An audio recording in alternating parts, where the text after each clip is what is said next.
Whatever brought you to this place at this hour, we welcome you. May you find something you need, and may you leave richer in spirit than when you arrived.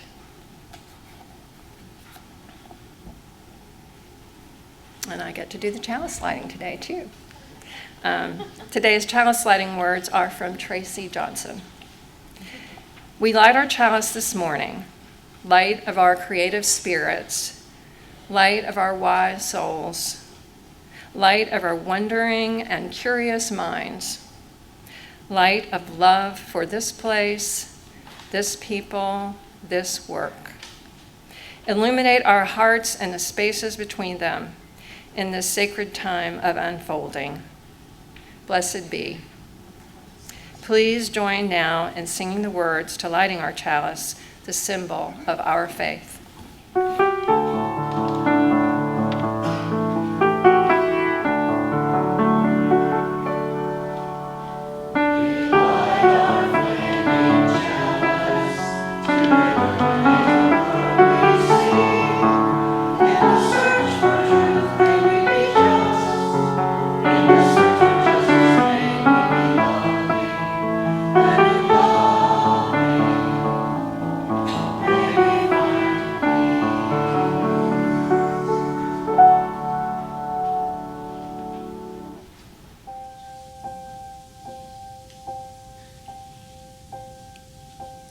In the quiet, misty morning, when the moon has gone to bed, and the sparrows stop their singing, and the sky is clear and red, when the summer ceased its gleaming, when the corn is past its prime, when adventure's lost its meaning, I'll be homeward bound in time.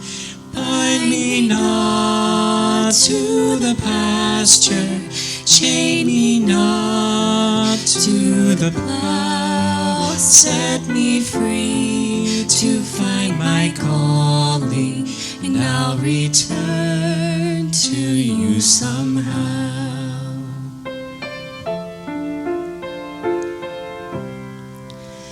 If you find it's me you're missing, if you're hoping I'll return to your thoughts, I'll soon be listening. In the road I'll stop and turn, then the wind will set me racing as my journey nears its end, and the path I'll be retracing as I'm homeward bound again.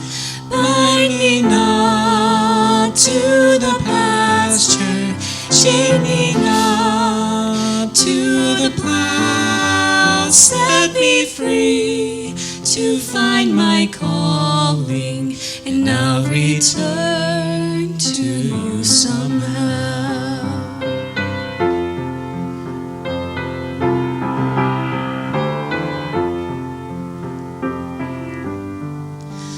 Bind me not to the pasture, chain me not to the plow, set me free to find my calling, and I'll return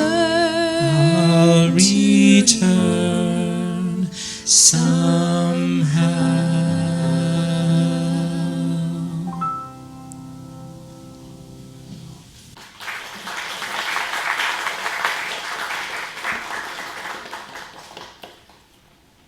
Thank you, Marie and Isaac and Anne, for that wonderful contribution. I invite you to please rise in body or spirit for our call to worship. Again, we reground ourselves here in our highest values. Love is the center and foundation of this faith. Love As we enter into worship, then let us open our hearts to the healing power of liberating love. Because love is not only something we receive, but something we practice in community. Let fall away all that might distract us from the Lord and practice of love. Let us be accountable to one another for doing the work of living our shared values through the spiritual discipline of love. As we continue to listen and learn, to act and grow, may each unfold in wholeness, both deeply loving and truly loved. Thank you. As we stand, may we sing together our hymn 346, Come Sing a Song with Me.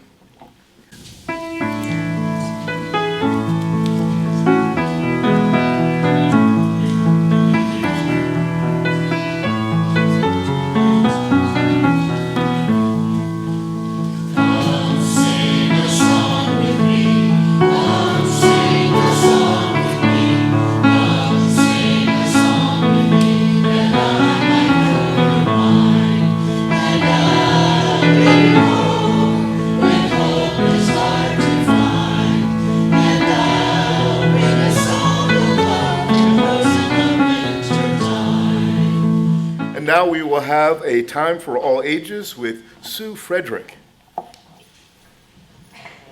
Well, this morning we have a book that's called The Peace Book. You see all these little kids? One of them has a peace sign on his shirt. You know what peace means?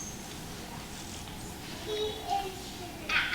know what peace is. Can you tell us?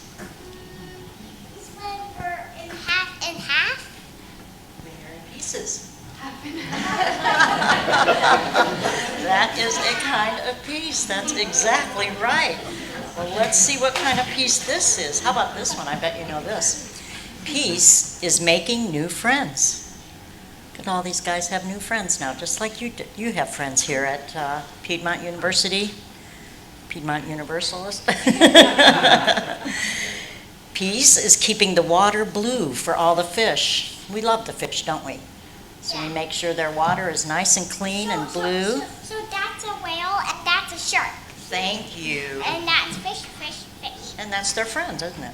Yeah. Yeah, they're having peace. And I have a brother book. You do? Oh, I bet that's a good one. Peace is listening to different kinds of music. Look who's listening to that music. Snake. Yeah, they like music too, and they're our friends. Peace is saying you're sorry when you hurt someone. That's when you love them too, isn't it? Yes. Peace is helping your neighbor. That makes you feel peaceful and loved, doesn't it? Peace is reading all kinds of different books. Peace is thinking about someone you love. When you have peace, you feel loved, don't you? And I go at the bookshelf every day. Well, that's why you know how to read and you are so smart. Peace is giving shoes to someone who needs them. Look at all those shoes. That's a cat. It is, and he's wearing shoes because somebody helped him out. Peace is planting a tree. Peace is sharing a meal. Look at, they're all together having something to eat. Feeling peaceful and loving each other. Peace is wearing different clothes. Yeah.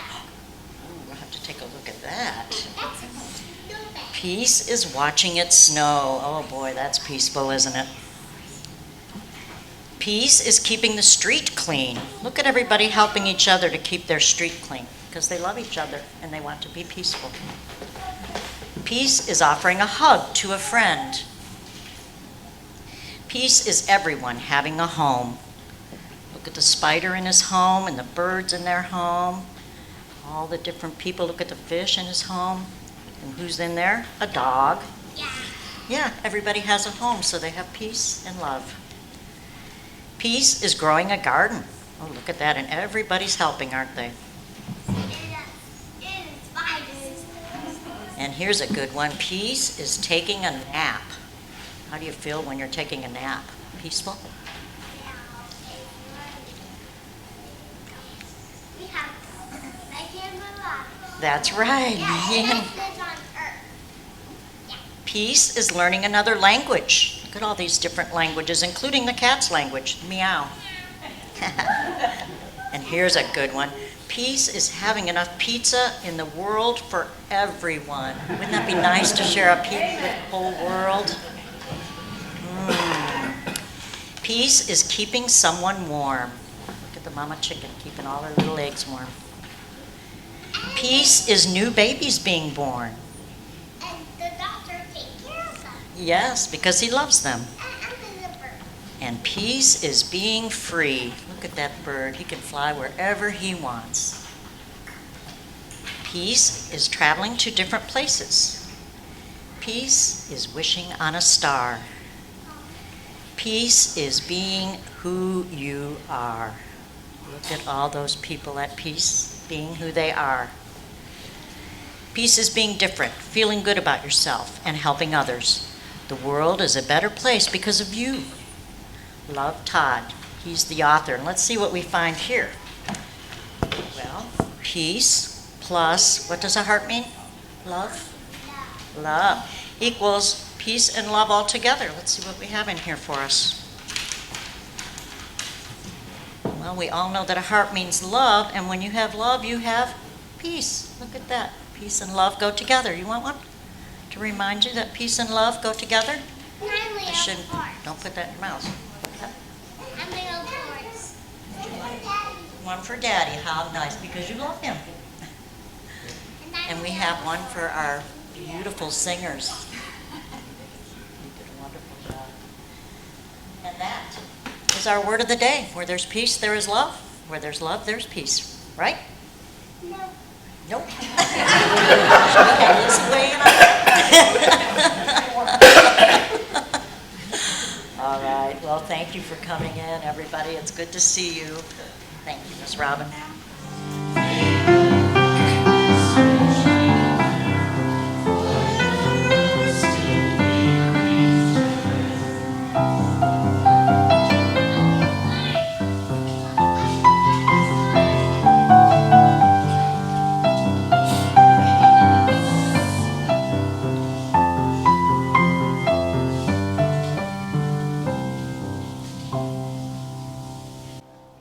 Amen.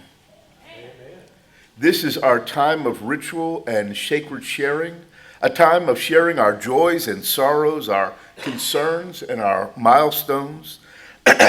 First this week, we light a candle for Michael G., who had surgery this week, for Connie with a foot infection, for Olan's great-nephew who is missing, for Meredith with recent health concerns, for all impacted by the flooding in Brazil,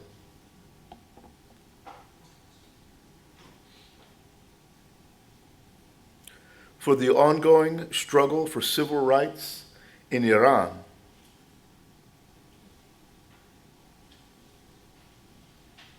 for all who are suffering unduly from apartheid in Gaza, and for necessary aid to be made available.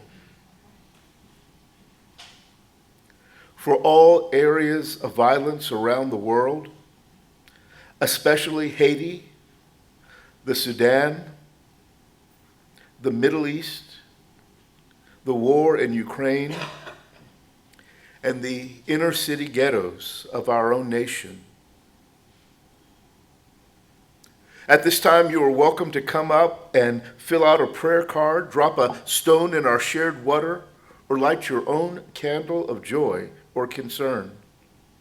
The service assistant, Robin, will hand you the candle, and if you wish to light a candle, I invite you to come forward to walk along the outer wall as you come.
And as we stand here today, we will light a few more candles for those things that we hold in our hearts, those things that remain unspoken, and for those joining us from elsewhere to honor what is in their hearts as well. I invite you now into a time of quiet rest, meditation, or prayer as we follow the sound of the singing bowl into silence. After a moment of silence, we'll have a musical meditation.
Our wisdom reading today comes from the book of Genesis, chapter 1, verses 26 through 31.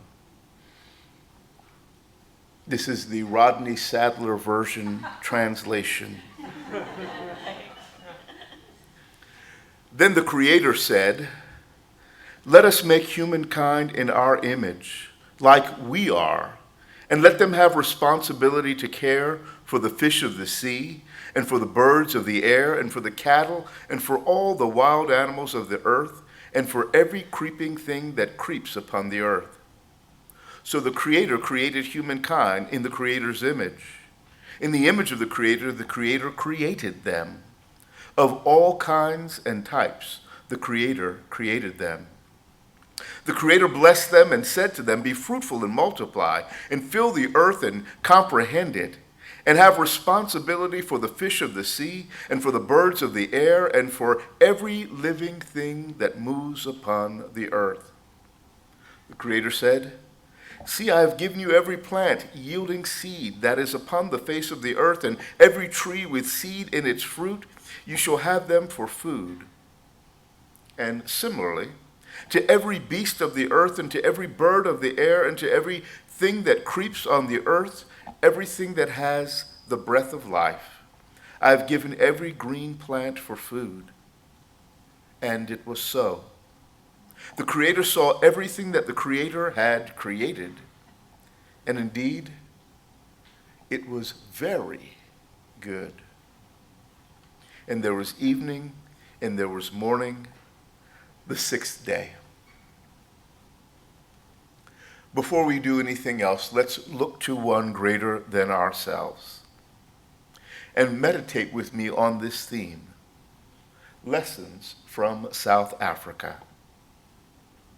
Holy One, it's once again that we come before you with thanksgiving in our hearts. We are grateful that you have brought us together as sisters and brothers to delve into your word, to consider what might be a higher will, to learn more about the way that we need to love each other.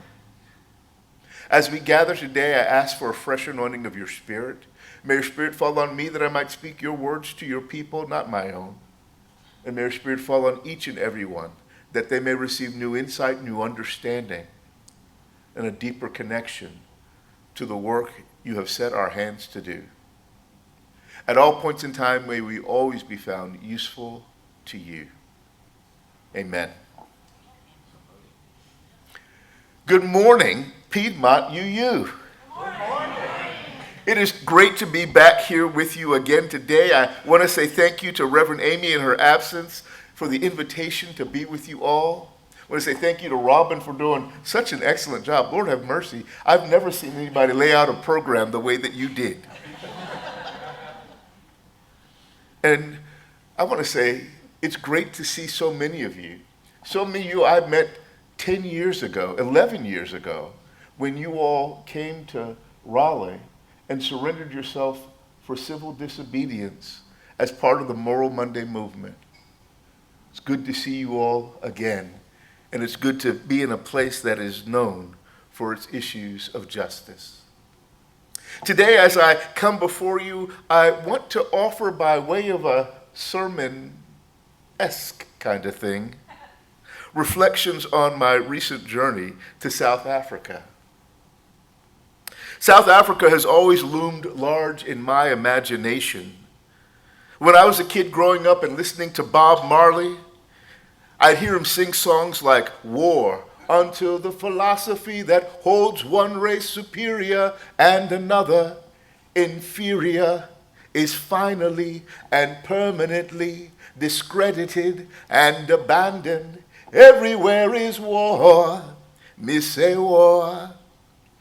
In those songs like that, the story of a free South Africa was the ultimate prize in human rights. It was the nation that most embodied what race could do to a people in the world. It symbolized the nation that we would keep fighting until we finally brought about a change. I would sing those songs and sing songs like special AKAs, Free Nelson Mandela, or Johnny Clegg's Asimbonanga, Asimbonanga Mandela Tina. This all made the stories of South Africa come alive for me. These made the history of Nelson Mandela an important part of my own life. It made me constantly wonder, how could people who look like me be oppressed just because of how they looked? Years later, I was in college at Howard University, and South Africa was one of the chief concerns in our largely diaspora African student body. I remember that we would gather as students in different places around the city of Washington, D.C., and protest against apartheid. Among the student body, there were generally a feeling that South Africa was the place that we had to change if we were to get rid of racialized thinking in this world. If only we could get it right there, the world would be a better place. For no one should be oppressed just because of how they look. Then when I entered Howard University School of Divinity, I remember that my theology professor, Dr. Kelly Brown Douglas, would not only make us reflect theologically on God's desire to end apartheid, she would take us to places where we could act as part of the anti-apartheid movement, and also make sure that we met people like Jesse Jackson and James Bevel, who were leading activists in the larger movement. In essence, they took the civil rights movement and said that this movement here isn't done until the end of apartheid there. For no one should suffer because of their color and what is, in essence, an accident of their birth. When I joined New Bethel Baptist Church back in D.C., which was then pastored by Congressman and civil rights leader Reverend Dr. Walter Fauntleroy, South Africa had become even more significant. He and Randall Robinson, the executive director of Africare, and you remember Max Robinson, his brother was the first black lead newscaster on ABC. They began the Free South Africa movement by going to the South African embassy and surrendering themselves for arrest. It sort of means something when a congressman goes back and gets arrested over and over again outside. They actually forced the United States government to begin to think about their relationship with their former ally in South Africa, and they began to work until that situation began to change. It was during that time period that the South African movement came alive for me in a different way, because back in 1991, I remember this day, and maybe you remember it too, when Nelson Mandela was finally freed from incarceration after 27 years of imprisonment. That was the day I received my minister's license. I was wondering if all those cameras at the back of the church were there for me. But I think that helped to shape my own understanding of my own ministry in terms of liberation and justice and equal treatment of all humanity.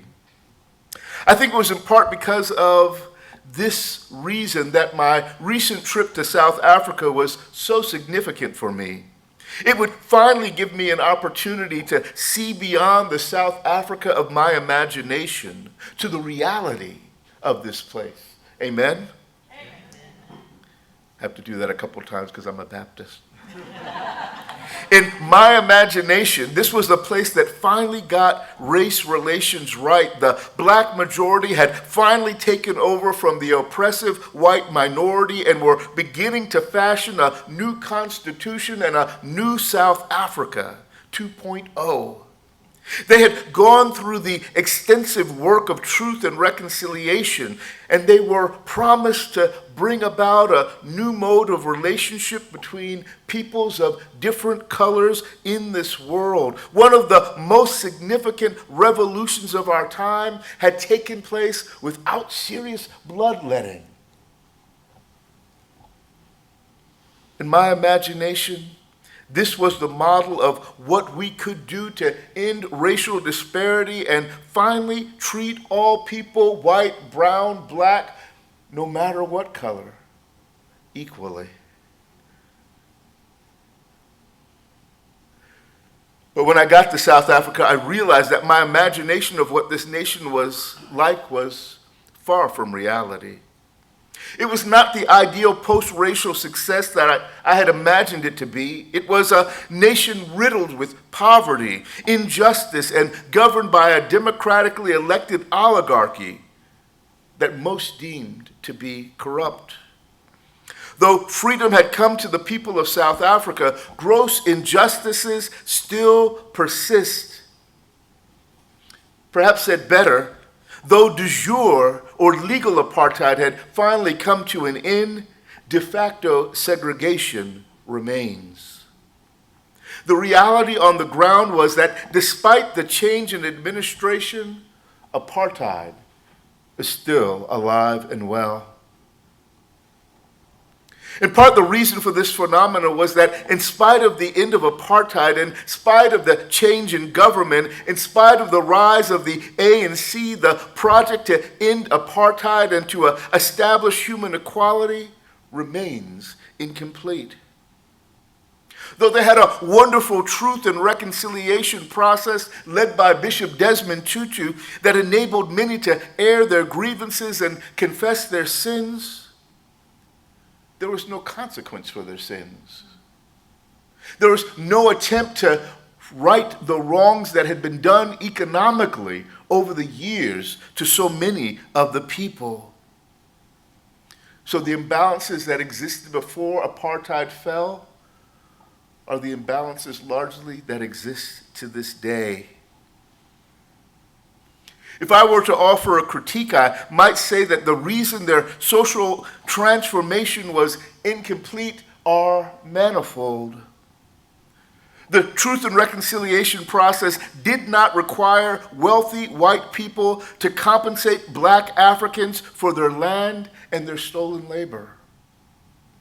The white population that had during apartheid been 20% of the population and owned more than 90% of the wealth had shrunken to 7% of the population, but still owned 80% of all the land and all the wealth. Number 3, the strict racialized communities in which people had been forced to live are still divided, black and colored and Indian and white. And if you don't have enough money to get yourself out of these neighborhoods, you're de facto economically segregated to these days.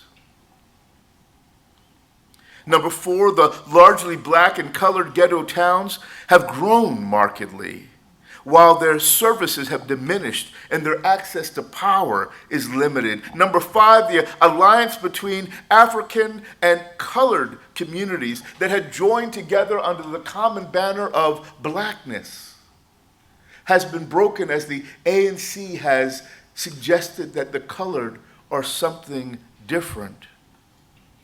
Number 6, perhaps most importantly, there was no sense of atonement as the desire to maintain a capitalist notion of individual ownership of wealth overshadowed the necessity to redistribute the nation's wealth as needed. Finally, though the legalized apartheid system was toppled, there still remains an attitude of white supremacy in the land, and those who are deemed white are expected to have the best of everything. And those who are deemed black and colored are expected to suffer with the least of everything. As I reflect on my time in South Africa, I realize that I have not become remotely an expert on this place or its problems, but my flirtation with this land and its people did something more important to me. In essence, it gave me an anthropologist's lens. You know what I mean by that? It gave me the opportunity to look at another group of people and to use that as a lens to see my own society and to realize those things about our own society that I had missed. As I looked at South African racial relationships, I began to see the fallacies in the way that I talked about freedom and liberation. Freedom and liberation was always that thing that we worked towards. But I came to realize that freedom and liberation means nothing unless there's an attempt towards justice and equality. Amen? Amen. In essence, liberation is incomplete unless we find a way to deal with the material differences that persist between people. Or maybe you've heard it said better, no justice, no peace. I heard that wonderful story about peace a little earlier today. That made me see the problems in the United States more clearly. We think of the civil rights movement as successful because we put in place the Civil Rights Act, the Voting Rights Act, affirmative action, Brown versus the Board of Education. But in part, these dimensions of the civil rights movement were also incomplete without the success of Dr. King's Poor People's Campaign to end American apartheid. You see, we never had reparations. We never overcame systematically induced poverty. We never impacted the wealth and power gap between black and white Americans, which is why we find ourselves where we are today. Shameless plug to get involved in the new Poor People's Campaign. Also in America, we ended our campaign with the passage of these various acts and rules, but we never enshrined them in the Constitution. As a result, the Voting Rights Act was undermined by Shelby versus Holder in 2013. Affirmative action for racial minorities in education was eviscerated by the 2023 Students for Fair Admissions decision. Brown versus the Board of Education was never fully enacted, and in the state of North Carolina, the Leandro decision that mandated equal education has been ignored by our ultra-extremist General Assembly over and over and over again. Now they're giving out vouchers so that you can go to private schools.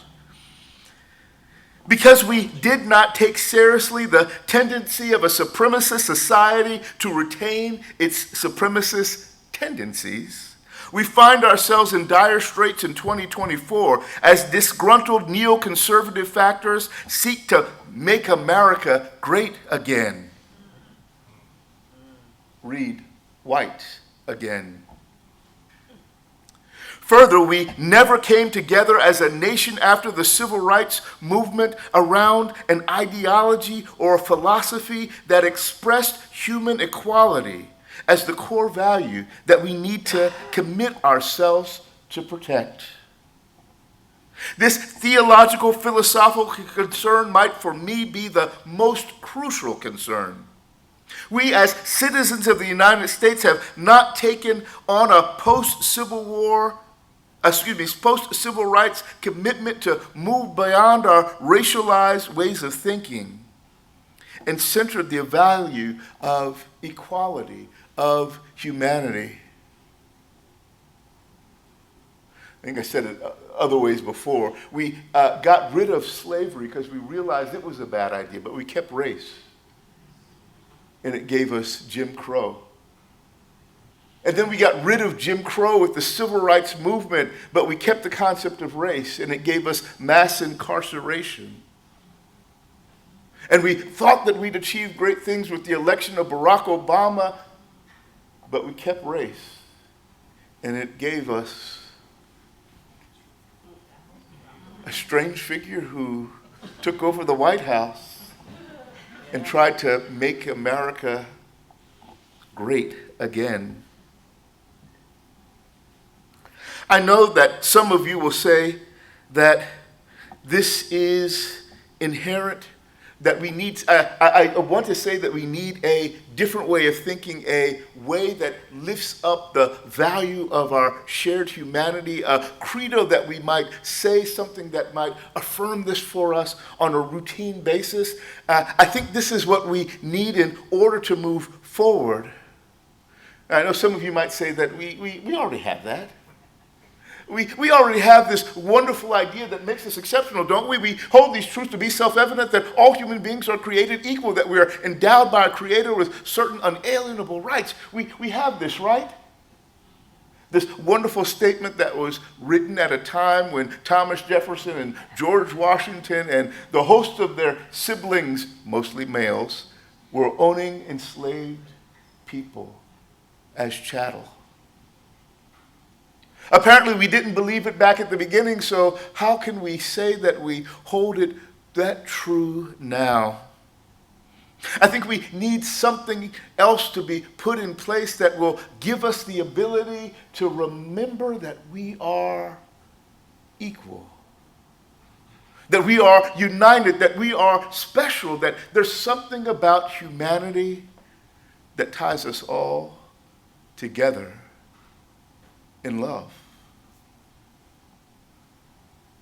When I was in South Africa, I remember asking Dean Reggie Nell, the head of the theological faculty of the Stellenbosch University, a question along these lines. I asked him, after reflecting on all the good work that was done as you've moved away from apartheid, what's to keep South Africa from doing the same thing the United States has done and slipping back into a mode of re-apartheid? What's to keep this nation grounded in the principles of freedom? After thinking about this for a while, he responded, "The Belhar Confession serves to prevent us from going backwards." The Belhar Confession. This confession was a statement that grew out of the colored township of Belhar that was composed by faith leaders like Alain Boussac and Dr. Dirkie Schmidt, who established the theological basis for equality. It was a call for the church to value human dignity and to work to protect this as a divine imperative. When I spoke with Dr. Boussac a few weeks ago, he spoke glowingly about the document that has served as the basis of the statements about human rights around the world. This Belhar document is even the basis of the Kairos document, this document that's used to talk about equality and justice in Palestine today. This has been a significant document.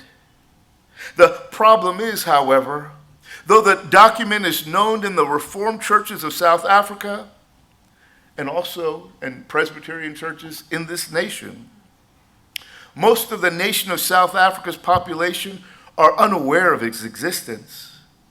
Frankly, in speaking about this document, several of the seminarians I spoke with came from churches across southern South Africa, said that the people in their congregation often say it by rote, not knowing what it meant. I heard a story from one of the African American women that was on the trip, was in a church where they proclaimed the Belhar Confession, and at one point in time they told them all to stand up and hold hands in prayer. And the white man beside her refused to touch her hand. They have this document, they have this confession, they say it over and over again, but it still does not seem to have gotten inside their collective imagination. I think we need something as Americans that does this for us. I think we need something as Americans that puts us on a different path as the United States, the adoption of a core credo, one that is born from our civil rights struggle, one that is informed by our tendency for pseudo-conservative supremacist entrenchment, one that solidifies our commitment to prioritize human equality by working to promote human dignity. Perhaps if we had a simplified core set of values that were popularly employed, it might remind us of the importance of our constant work to form a more perfect union. It might remind us that democracy is never a given, that we simply inherit. It is always an aspiration for which we must tenaciously strive. Amen. We say this in 2024 as democracy is literally on the ballot. And perhaps I might suggest this as the basis for an American credo. Genesis 1:26 and 27, then the Creator said, "Let us make humankind in our image like we are, and let them have responsibility to care for the fish of the sea and for the birds of the air and for the cattle and for all the wild animals of the earth and for every creeping thing that creeps upon the earth." So the Creator created humankind in the Creator's image. In the image of the Creator created them of all types and kind. The Creator created them. This is an assessment of our value from God's own perspective. This is how we are viewed by the one who knows our inherent worth. Because of this, there are several reasons why I think this could be the basis for our new American credo. Want to know why? Glad you asked. Number one, it begins with the affirmation that we are all significant because we are all made in the image and likeness of our common Creator. Number two, it grounds our value, our dignity, and worth in relationship to and as expressions of a higher power, a greater principle, one who is greater than us all. Number three, it's an affirmation that makes all human beings and their lives and dignity sacred. There is a lingering aspect of the Creator that persists in each of us that should be deemed sacrosanct. Number 4, there is no elevation of one human type above another human type. All kinds and genders and orientations can be seen as equally valuable to the Creator, hence equally valuable to each other. Number 5, there's no hint of any later human fictions and fallacies like race or national identity or ethnicity or religion or language or any other mode of identity mentioned in this passage that would delimit the value of one type of humanity over another type of humanity. All humanity is united as one collective expression of the Creator's image. Number 6, human beings are vested with a responsibility to love and care for all aspects of creation and to do so with the goodness and order demonstrated by their Creator. Can anybody say climate change? And number 7, it is only once humans are added to the creation that the Creator deems it very good. So we should see human life as a creation quality enhancer. Beyond the value of all things, of all money, of anything else in all of creation, we are uniquely deemed special. Isn't that what we need? Such a theological, philosophical basis can serve as a grounding principle for human worth and as an ethical litmus test for how our national laws and policies and personal behaviors impact people in this world. Perhaps the American credo might sound, maybe something like this. We affirm that we are all made in the image and likeness of our common Creator, that because of this, all of our lives are sacred, that we are all inherently and necessarily equal with no superiors or inferiors based on our color, creeds, customs, cultures, classes, or kinds. That we have a mutual obligation to protect the lives and dignity of each and every human being, and that we equally have a responsibility for and a share in the abundant benefits of the creation in which we live. We affirm that more than profits, more than things, every single human life makes creation better.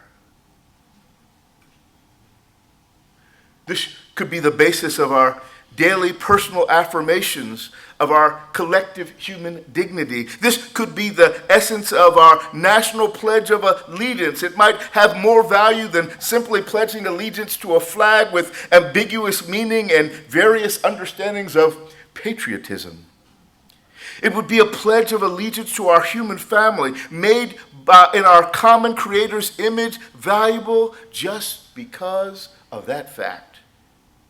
It could be done daily to assert the principles of fundamental equality and the sacredness of every human life. It could be stated each morning in our schools, at our workplaces, and perhaps even in our places of worship, not as a state infringement on religious freedom, but as a sacred commitment that arises from our deepest moral beliefs and that is informed by all of our ethical traditions. It is a reminder that if we are to overcome race, then we all have work to do.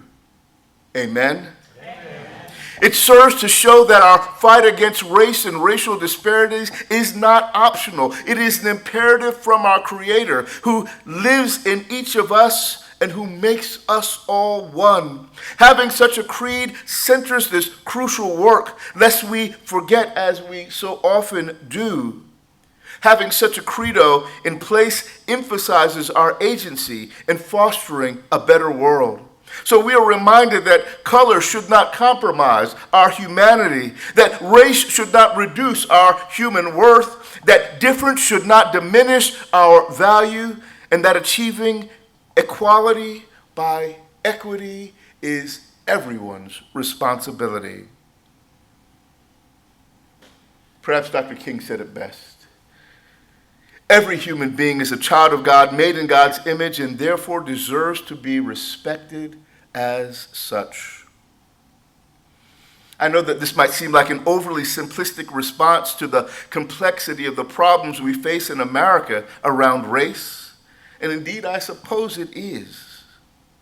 But looking at our nation and its failing record on human rights and its resurgence of supremacist ideology and its current consent to genocidal policies and ethnic cleansing against Palestinians in Gaza and its addiction to the intoxicating allure of racial segregation in practice, if not in law, it is clear that we do not value human life equally.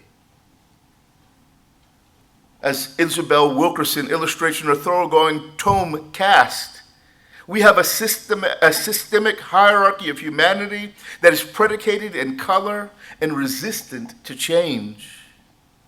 We cling to the fictive concept of race as though it were legitimate without acknowledging, as Ta-Nehisi Coates did in Between the World and Me, that the social construct of race is itself a racist idea. When looking at our nation through the lens of South Africa's past successes and ongoing struggles, it seems that we need a post-civil rights bulwark against regression. Perhaps a new American credo, however simple, might just be the place to begin. My trip to South Africa was filled with many lessons, and most of these I have yet to fully comprehend. I hope that I will continue to mine this experience to see what I can learn to inform my work in the transformation of our nation. I hope that I can use much of what I've learned as we continue the work of the Reimagining America project, which is our Truth and Reconciliation group that we started here in Charlotte after the George Floyd uprising. You want something to do about race? You're welcome to come and join us. Jennifer Roberts and I have led this for 4 years now, and we continue to work towards a true transformation in Charlotte and in our larger world. I hope that we can see clearly from looking through the lens of South Africa how we can work with our common creator to do and be the best that we can to address what Jim Wallace called America's original sin once and for all. May it be so.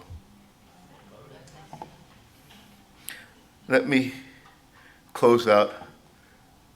I'm Baptist, so I'm always going to go long. I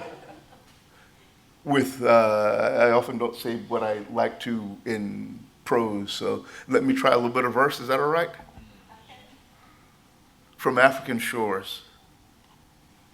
From African shores rings out an ardent cry for freedom and liberation, an ignored cry for justice and restoration, an oft silenced cry obscured by race and difference.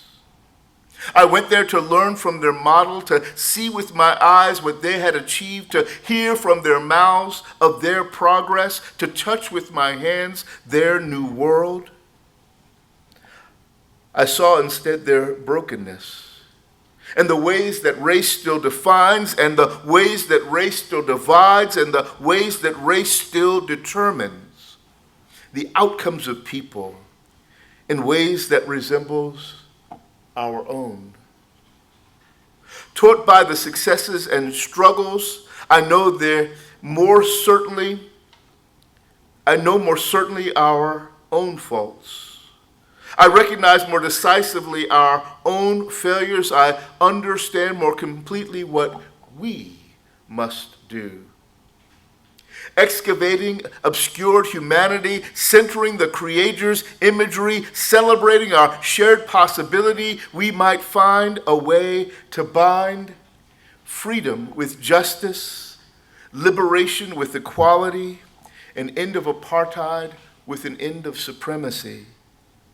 And from African coasts to American shores, we might finally see the Creator's image on you and on me and commit to the change that we all must be and fight till change comes so that all will be free, and fight till justice comes so we will live equally. Amen.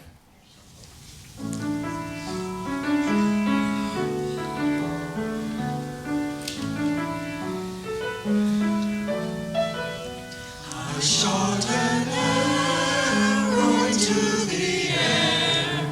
It fell to earth, I know not where.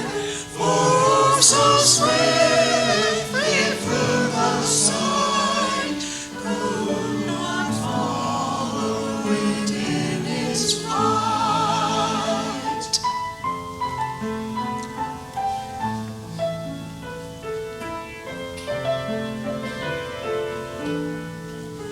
I breathed a song into the air. It fell to earth, I know not where. For a sign so keen and strong that it can follow the flight of song.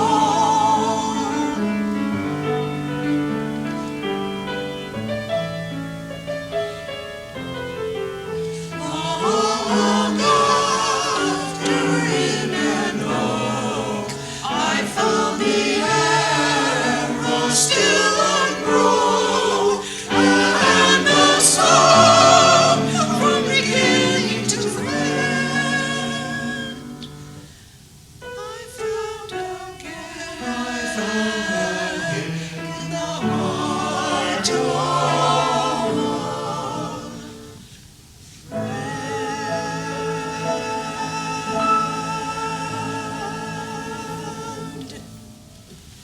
Let there be an offering to sustain and strengthen this place, which is sacred to so many of us, a community of memory and of hope, for we are now the keepers of the dream.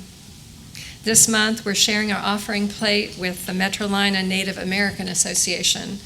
Metrolina Native American Association exists to empower and advocate for the American Indian people residing in Mecklenburg, Union, Gaston, Stanley, Lincoln, Anson, Cabarrus, Rowan, Cleveland, and Iredell counties. We ask that you place your gift in the baskets as they make their way around the room, and you're always welcome to give online at puuc.org or by texting PUUC at the number 73256. Today's offering will now gratefully be received.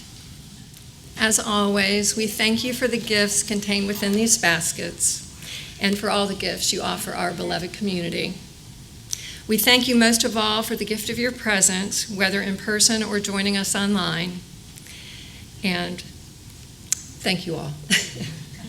Let us rise now in body or spirit for our closing hymn, number 131 in our gray hymnal.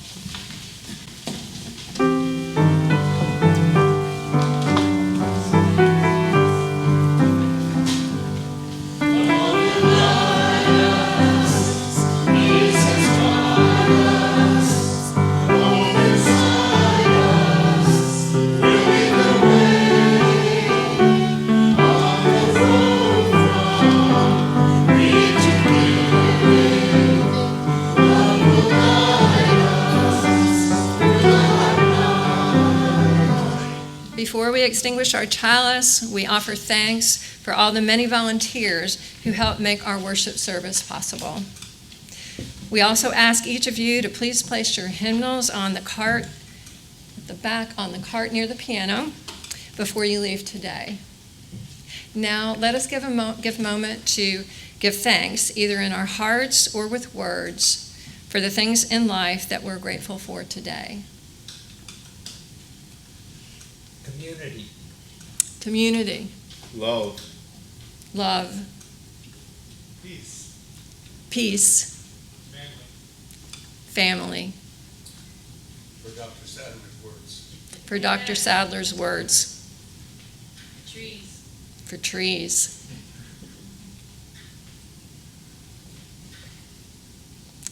I'll also add for music today. Isaac and and Marie singing and the choir. And also want to thank Lisa for sharing her daughter Lexi's, the flowers from Lexi's wedding reception yesterday. So,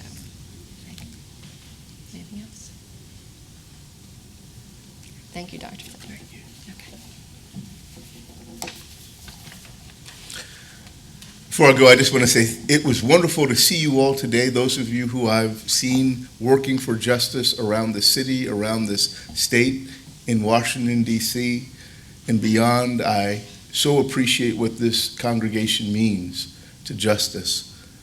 I also want to say it's great to see some of you I see walking on the trails of Reedy Creek as well, my home away from home, and I'm grateful for all that. We now extinguish our chalice, but we carry its light, its warmth, its meaning with us until we meet again. So may we go in peace, believe in peace, create peace wherever we wander, and realize that without justice there can be no peace. May it be so. Amen. For our closing hymn, we will make a circle, and I ask that you all would hold hands if you want, but you may also just simply stand in the circle and not hold hands, just cross your heart. We'll sing our closing song, We Give Thanks.